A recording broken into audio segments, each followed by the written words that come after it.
청류형의 문제들을 회의하는 시간 대시미 청문회입니다. 안녕하십니까. 대전 시청자미디어센터 강사 박종빈입니다. 학생 여러분들의 성원에 힘입어 올해로 청류형 7회를 맞이하게 되었습니다. 코로나로 인한 일정 변경과 청류형 진행 방식 등 다양한 것들이 궁금할 거라고 생각하는데요. 그래서 Q&A를 두 편으로 만들어 오늘은 박상종 강사와 함께 편집에 대해 많이 나왔던 질문들을 바탕으로 답하는 시간을 가지려고 합니다. 네, 안녕하세요. 대전 시청자미디어센터 강사 박상존입니다. 귀엽고 깜찍하게 알려드리도록 하겠습니다.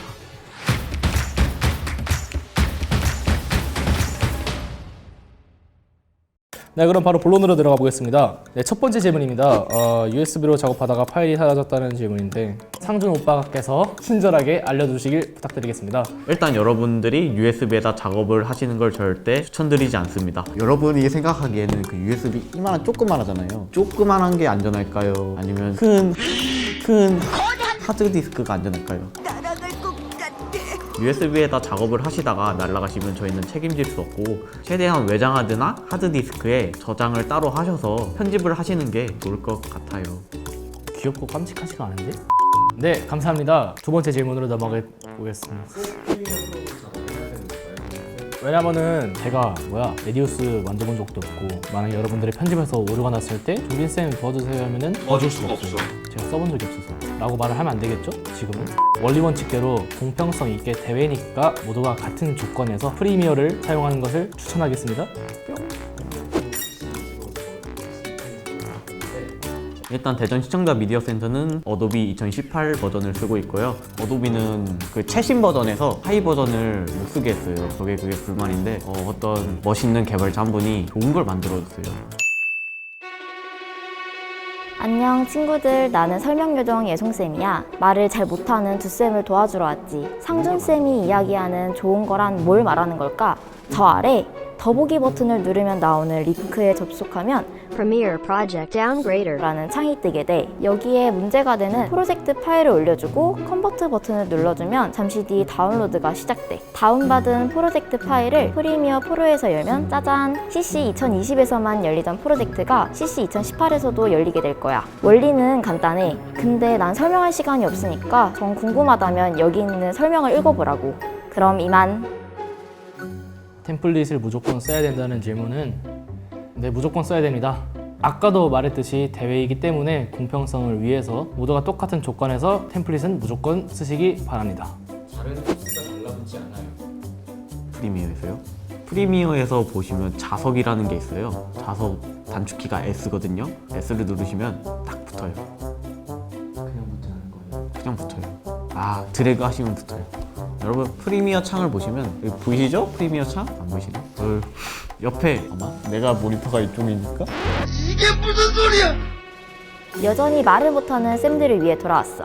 프리미어 타임라인 창을 보자. 타임코드 바로 밑에 보면 3개의 아이콘이 있어. 이 중 가운데 말굽자석 아이콘이 있는데 이 기능을 스냅이라고 하고 단축키는 S야. 이게 활성화되도록 아이콘을 클릭하거나 단축키를 입력해줘. 그리고 클립을 이동시켜보자. 앞클립의 끝점과 뒷클립의 시작점이 서로 가까워지면 자석의 N극과 X극처럼 착 하고 달라붙게 돼. 이 기능을 사용하면 클립과 클립 사이에 빈 공간이 생겨서 검은 화면이 송출되는 방송사고를 1차적으로 방지할 수 있어. 참 쉽지? 그럼 이만. 네, 이쪽 보시면 잘렸네. 이쪽 보시면 효과 컨트롤이 있어요. 이거 누르시고 여기 보시면 위치 아래 비율이 있죠. 자, 비율을 사진이 크면 줄여주시고 사진이 작으면 이걸 늘려주시면 돼요. 이마저도 귀찮다. 저 아래 보시면 그 타임라인 칸 보시면 당신이 올렸던 당신이요? 여러분이 올리신 소스를 클릭하고 오른쪽 마우스를 누르시면 뭐가 있죠? 네, 그게 있어요. 그게 뭐죠? 한글로? 자, 불러봅시다. 요정맨! 자, 다시 한번 말하지만 내 이름은 설명요정이야. 타임라인에 올라와 있는 클립을 우클릭하면 프레임 크기로 설정, 혹시나 영문판을 사용한다면 Set to Frame Size 라는 단추가 나올 거야. 이걸 선택해주면 아주 간단하게 화면 크기에 맞게 사진 크기를 조정할 수 있어. 여기서 헷갈리기 쉬운 것, 방금 이야기한 기능은 프레임 크기로 비율 조정과는 다른 기능이야. 자세한 원리는 지금 설명하지 않겠지만 프레임 크기로 설정 기능이 나중에 수정할 걸 생각하면 훨씬 유용한 기능이란 것만 알아도. 그럼 이만. 위치를 바꾸는 거 어떻게 해야 돼요? 아까 상준쌤이 말했던 거에서 위에를 보면은 960, 540이 있을 거예요. 자, 왼쪽이 X축, 오른쪽이 Y축이에요. X축은 가로겠죠, 여러분? 이쪽 쭉. 자, Y축은 뭘까요? 자, 세로예요. 쭉. 쉽죠? X값을 바꾸면 가로로 움직이고, 자, Y값을 움직이면 세로로 움직여요. 숫자를 바꿔가면서 화면에 맞추시면은 여러분들이 원하는 비율에 맞춰서 편집하실 수 있을 겁니다. 쉽네. 모자이크는 어떻게 하나요? 이게 일단은 프로젝트를 여시면 위에 도와줘요. 이거 어떻게 설명해? 그 어려운 걸 자꾸 해냅니다, 내가.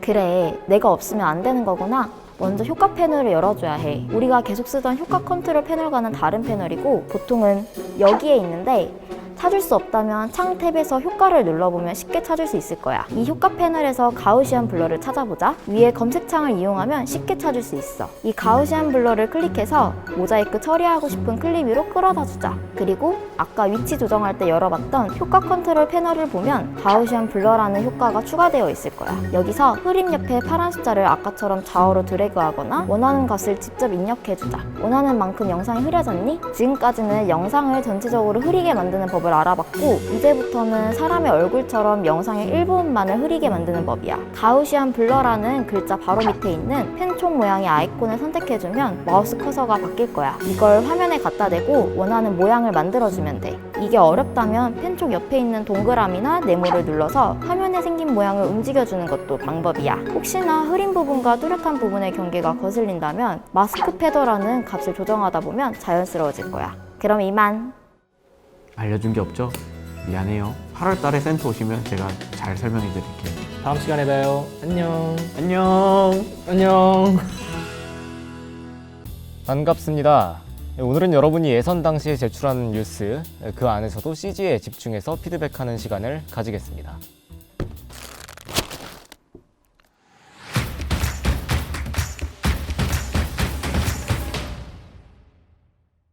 자, 시작 전에 한 가지 말씀을 좀 드리자면은 오늘 피드백은 이른바 콘텐츠 뉴스에 대한 게 아니라 우리가 TV에서 비교적 흔하게 볼 수 있는 기성 리포트, 그러니까 흔히 하는 말로 90초 뉴스에 대한 겁니다. 비교적 자유로운 형식이라고 할 수 있는 콘텐츠 뉴스 자막을 만들 때는 오늘 피드백이 도움이 될 수도 있고 별로 안 될 수도 있으니까 미리 참고해 주시기 바랍니다. 자, 첫 번째로 드릴 말씀은 템플릿을 좀 활용하라는 겁니다. 예선 기간에 여러분이 제출한 영상 가운데는 직접 디자인한 자막을 넣은 팀도 제법 보였습니다. 물론 다들 잘 만드셨지만은 본선은 프로그램 디자인보다 뉴스 자체로 승부하는 경연이니까 형평성을 위해서라도 저희가 제공하는 템플릿을 쓰셨으면 합니다. 자, 이제 진짜 피드백을 좀 드려볼게요. 지금 제 밑으로 나가고 있는 자막, 인터뷰 자막이죠. 인터뷰 자막을 잘못 사용한 가장 마음 아픈 사례 하나를 들겠습니다. 필름스쿨은 미래 영화인으로 성장할 지역 내 청소년들에게 보다 심도 있는 실습 교육을 제공하는 대전 시청자 미디어 센터 특화 프로그램입니다. 단순히 영화를 만드는 것뿐만 아니라 영화 제작을 통해 다양한 예술 표현을 하여 미래 미디어 인재 양성하는 것을 목표로 두고 있습니다. 어떻게 봤어요? 뭘요? 자, 방금 보신 자막 재밌자고 만든 게 아니라 정말 저렇게 제출한 팀이 있었습니다. 저 자막은 어디가 잘못된 걸까요, 종빈쌤? 자, 우선 직업란을 잘못 입력했죠. 방송에서는 시청자 또는 청취자를 가장 높은 사람으로 취급하기 때문에 방송 언어에서도 압존법을 사용합니다. 자, 그러니까 님자가 붙는 선생님이라는 말 대신 교사처럼 평어에 가까운 단어를 사용하는 게 바람직할 겁니다. 방금 자막에서도 선생님 대신에 미디어 강사라고 입력해줘야겠죠. 또 다른 문제는 인터뷰 내용을 무려 4줄에 걸쳐서 입력했다는 겁니다. 자, 화면에서 볼 수 있는 정보량은 제한적입니다. 지금도 저는 말하고 있는데 뒤에서 종민쌤이 춤추고 있으니까 굉장히 혼란스럽죠? 글자가 너무 많아지면 일단 가독성이 떨어질 뿐더러 자막이 화면을 너무 많이 가려서 시청자는 답답함을 느낄 수 있습니다. 만약에 내용이 너무 길어진다면 자제남 서정환쌤이 말했던 것처럼 자막들을 억지로 늘리려고 하지 말고 자막을 여러 장으로 나눠서 제작해주세요. 자, 그리고 한 가지 문제가 더 있는데요. 맞춤법을 제대로 지키지 않았고 오탈자를 수정하지 않았다는 겁니다. 단순한 실수라고 생각하고 넘어갈 수 있기는 합니다. 다만 부정확한 표기는 가독성을 떨어뜨리기도 하고 신뢰감을 줘야 하는 방송 뉴스가 맞춤법 오류나 오탈자를 고치지 않고 그대로 방송에 내보낸다면 시청하는 입장에서는 방송에 대한 신뢰도가 낮아질 수도 있습니다. 그러니까 영상을 완성했다고 생각하기 전에 오탈자 확인은 꼭 해주세요. 그리고 한 가지만 더 강조하고 싶은 게 있는데 기자의 오디오는 인터뷰 자막으로 처리하지 마세요. 자, 다음은 지금 제 밑에 나와 있는 기사 요약 자막입니다. 요약 자막을 만들 때 흔히 하는 실수가 기사의 내용을 전부 다 자막으로 처리하는 겁니다. 근데 다행히 올해 사실 그런 팀은 없었습니다. 자, 다들 시즌 1에서 강의를 잘 들어주셨나 본데 근데 오히려 다른 실수가 더 많았어요. 자막의 끝을 말줄임표로 처리하는 겁니다. 말줄임표가 뭐냐면 점점점입니다. 자, 자막에서 말줄임표는 주로 정보의 압축이나 요약에 사용됩니다.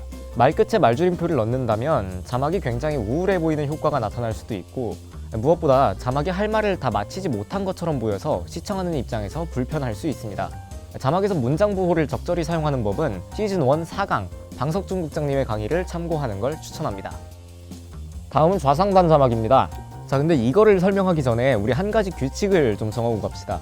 자막의 정렬이나 배경 상자는 변형하지 않는 걸로 하겠습니다. 간혹 좌상단 자막의 글자를 중앙 정렬하거나 내용 길이에 맞춰서 배경 상자의 크기를 키우거나 줄이는 경우가 있는데 정렬은 위아래 모두 왼쪽 정렬로, 배경 상자의 크기는 움직이지 않는 걸로 하겠습니다. 자, 여러분이 만든 좌상단 자막을 보다 보면 1열에 프로그램명을, 2열에 제목 요약을 달아놓는 경우가 더러 있습니다. 미안한 얘기지만 좌상단 자막에 프로그램명은 넣지 않는 게 좋습니다. 좌상단은 사실 기사의 내용을 보충한다거나 중요한 정보를 제시하는 자막이 아니라 단순히 여러분이 보고 있는 기사가 이런 기사입니다 하고 상기시켜주는 자막일 뿐입니다. 따라서 이 기사가 무슨 내용인지 알고 있는 시청자에게는 불필요한 정보를 제공하는 자막이기 때문에 최대한 눈에 띄지 않는 게 좋습니다. 비슷한 맥락에서 이 자막이 뉴스 화면을 방해하지 않도록 구석에 있는 거기도 합니다. 눈에 띄지 않으려면 그 크기가 작을수록 좋을 겁니다. 제목이 아주 긴 게 아니라면 굳이 2단을 고집하기보다는 1단 자막만 사용하는 걸 기본으로 합시다. 또 기사 제목을 온전히 좌상단으로 옮기면서 그 내용이 너무 길어지는 경우도 있습니다.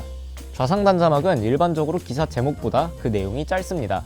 앞서 말한 것처럼 면적을 덜 차지해야 하기도 하고요. 사실 방송에서는 좌상단 자막이 시청자가 채널을 돌리다가 우연히 리포팅을 접했을 때 지금 이 방송사가 무슨 보도를 하고 있는지 금세 알아채고 집중하게 만들어야 하거든요. 그래서 기사 제목보다도 더 간결하면서 한눈에 알아보기 쉽게 작성되면 좋습니다. 글자 수를 줄이기 위해서 조금만 더 노력해 보자고요. 자, 웬만한 설명은 끝났는데 끝으로 기자 스탠드업용 바이라인 자막에 대해 가볍게 얘기하겠습니다. 템플릿을 열어보면 팀명이라는 말이 괄호 속에 있어요. 그래서인지 진짜 괄호 속에 팀명을 적은 팀이 있는데 이건 제가 미안합니다. 설명을 했어야 됐는데 괄호는 빼고 팀명을 적어주세요. 그러니까 이렇게 하지 말고 이렇게 하라는 겁니다. 자, 지금까지 예선 뉴스에서 여러분이 흔히 한 자막 실수에 대해서 알아봤습니다. 드세요. 어렵다. 어떻게 했었어요? 이거 어떻게 했어? 그래서 저희한테 뭐라 했잖아요. 난 뭐라고 했지. 안녕하십니까 여러분. 지난 시간에 까칠한 피드백 듣느라 고생하셨다는 의미에서 이번 시간에는 선물을 좀 준비했습니다. 새로운 자막 템플릿입니다. 자, 시작하기 전에 영상 아래 더보기 창에 있는 링크에서 파일을 내려받아 압축을 풀어주세요. 이번 시간은 해당 파일들을 어떻게 사용하는지 알아보려고 합니다.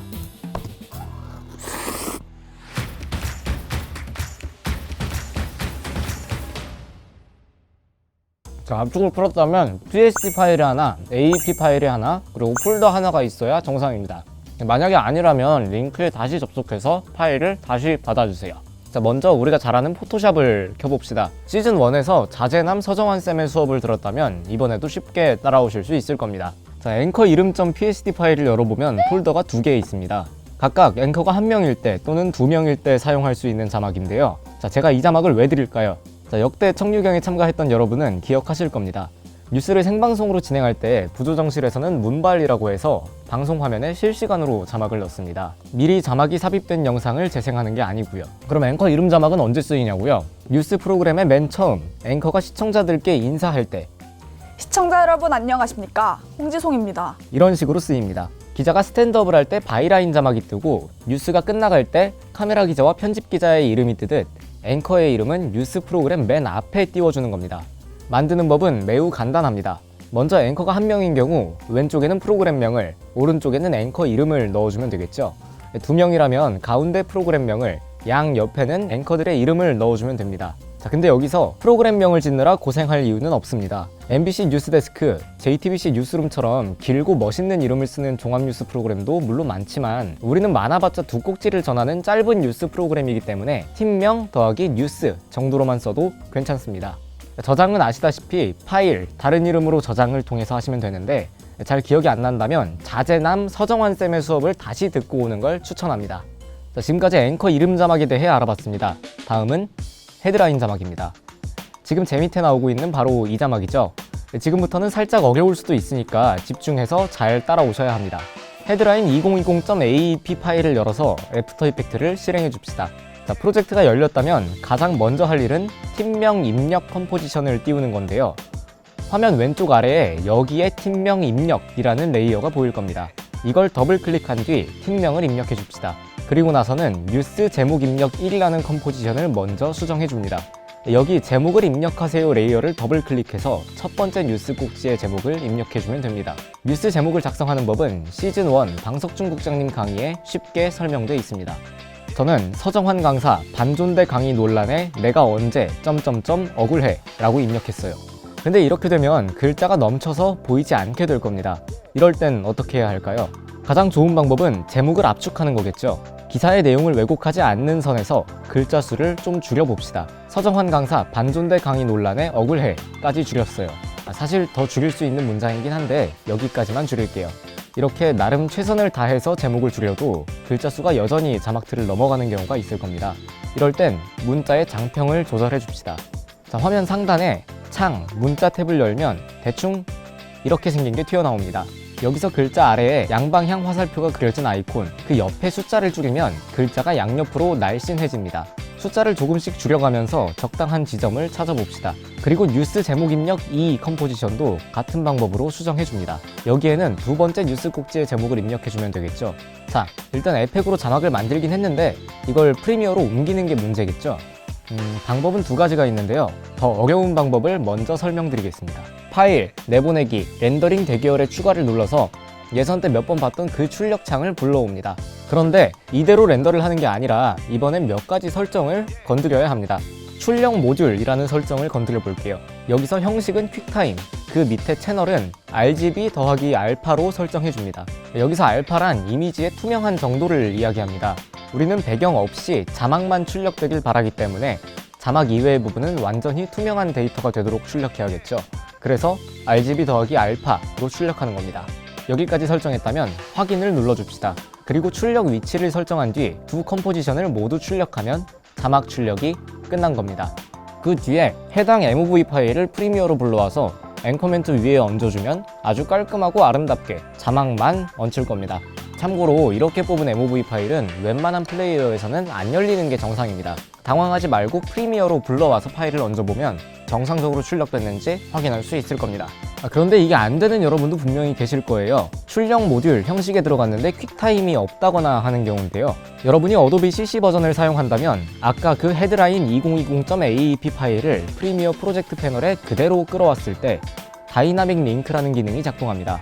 여기서 원하는 컴포지션을 선택하면 프로젝트 패널에 해당 컴포지션이 놓이게 되고 이걸 타임라인에 얹으면 알파로 출력됐을 때처럼 불필요한 배경이 없는 채로 자막이 삽입될 겁니다. 자, 그럼 기사 제목 자막은 언제 표출되느냐? 앵커가 리드 멘트, 그러니까 기사를 소개하는 멘트를 시작할 때 자막이 들어가고요. 아무개 기자가 보도합니다 같은 멘트를 할 때 자막이 사라지면 됩니다. 이렇게요. 시간이 부족했던 탓일까요? 교육부 지침에 따르면 책상 앞뒤 간격이 충분히 떨어져 있어야 하는데 학교에 따라서 그러지 못하고 있는 경우도 있습니다. 또 급식실의 자리가 부족해 결국 다닥다닥 붙어 밥을 먹어야 하기도 했습니다. 이 소식은 GBS 맹신영 기자입니다. 자, 오늘 만들어본 앵커 이름 자막과 뉴스 제목 자막을 활용하면 스튜디오 녹화본도 조금 더 자연스럽고 세련돼 보이게 편집할 수 있을 겁니다. 저는 여기서 인사드리겠습니다. 고맙습니다. 안녕 친구들, 역시나 어김없이 찾아온 여러분의 설명요정 예송쌤이야. 뉴스 제작의 첫걸음, 필요한 소스들을 구하는 방법에 대해 차근차근 알아보도록 할게.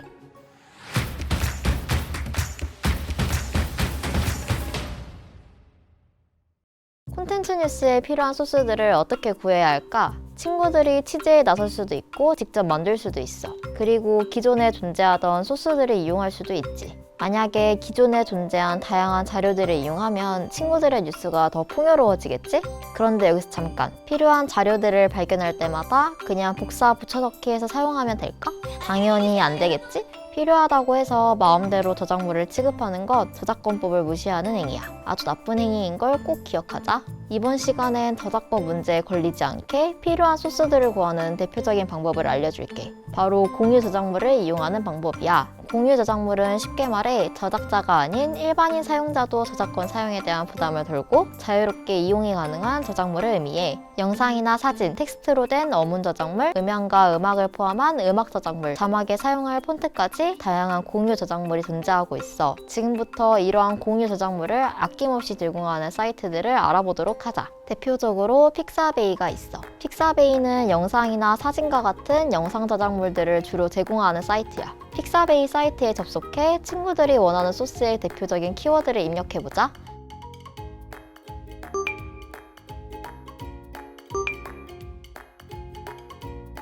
그러면 다양한 영상물들이 떠올라. 그 중에서도 마음에 드는 영상을 클릭해서 다운하면 친구들이 원하는 소스를 얻을 수 있어. 저작권 문제 없이 출처를 따로 밝히지 않고도 사용할 수 있다는 장점이 매우 커. 다만 유의해야 할 점이 있는데 여기서 내려받은 사진들을 타 사이트에 판매한다던가 나쁜 의도로 사용하는 것은 금물이라고 명시되어 있어. 청유경 친구들 중에 나쁜 의도로 사용할 친구들은 없겠지? 다음은 음악 공유 저작물 사이트인 유튜브 오디오 라이브러리야. 유튜브에 로그인한 다음에 유튜브 스튜디오에 접속하자. 그 다음에 왼쪽에 있는 오디오 보관함에 들어가면 저작권 문제에 안전하게 사용할 수 있는 음악들이 나와. 원하는 분위기나 길이에 따라 필터를 설정해 구할 수 있어. 엄청 유용하겠지? 다만 출처 표기랑 관련 없던 픽사베이와는 다르게 저작자 표시가 필요한 거, 필요하지 않은 거 두 개로 나뉘고 있어. 알아보는 법은 오른편 오디오 보관함 이전 버전에 들어가서 저작자 표시 필요, 필요 없음에 따라 구별된 거를 잘 확인해서 사용하면 돼. 만약에 저작자 표시가 필요한 저작물을 사용한다면 출처를 잘 표기하면 되겠지? 다음은 폰트 공유 저작물 사이트 눈누야. 눈누도 저작권 상관없이 폰트를 무료로 다운받아 사용할 수 있어. 눈누에 접속하면 다양한 폰트들이 줄지어져 있는데 원하는 폰트를 클릭해 다운로드하기 하면 끝이야. 아주 간단하지? 조금 까다로운 점은 사용 범위에 따라 허용 여부가 달라서 유의해서 사용해야 한다는 점이야. 원하는 폰트를 사용하기 전에 사용 범위를 꼭 여러 차례 읽어보고 마지막으로 소개해줄 사이트 제가 사투리를 써서 그렇다. 마지막으로 소개해줄 사이트는 바로 공유마당이야. 공유마당은 한국저작권위원회가 운영하는 사이트야. 먼저 공유마당에 접속해보자. 가운데 검색창에 원하는 소스의 키워드를 입력하고 검색을 누르면 다양한 공유 저작물들이 쭉 나와. 여기까지는 아주 쉽지? 그런데 쉽게 원하는 소스를 찾을 수 있던 반면에 이를 이용하기에 까다로운 점이 있어. 바로 자유이용 허락 조건이 사용하려는 소스마다 다르거든. 조건에 따라 사용하는 방법, 출처 표기 방법이 다르니까 사이트에 접속해서 자유이용 허락에 대한 설명을 꼭 읽어보고 그 다음 소스를 이용하도록 하자. 여기까지 필요한 소스들을 구할 아주 유용한 사이트들이었어. 이 사이트들을 이용한다면 저작권 문제에 대한 걱정은 덜고 정당하게 저작물을 이용할 수 있겠지? 그런데 만약에 언론사에서 촬영 편집한 영상이나 사진을 반드시 사용해야만 하는 경우가 있을 수도 있어. 그럴 때는 각 언론사 저작권 담당 부서에 연락하거나 부서 연락처를 알 수 없다면 언론사 대표 전화번호로 문의 또는 한국언론진흥재단에 연락을 해보길 바래. 아마 친절하게 여러분이 어떻게 해야 할지 알려주실 거야. 오늘은 저작권에 유의해 필요한 소스들을 구하는 방법에 대해 알아봤어. 조금이나마 우리 친구들에게 꼭 도움이 되었길 바래. 실제로 만나보지는 않았지만 친구들과 나는 꽤 많이 정이 든 것 같아. 나만 느끼는 건 아니겠지? 나름 청유경하면 떠오르는 설명 요정이 된 것 같아 나도 나름 뿌듯해. 아쉽게도 우리 얼굴을 마주할 순 없었지만 마지막까지 나 애송심이 응원할게. 열심히 달려보자. 이만 여기서 마칠게. 다들 안녕.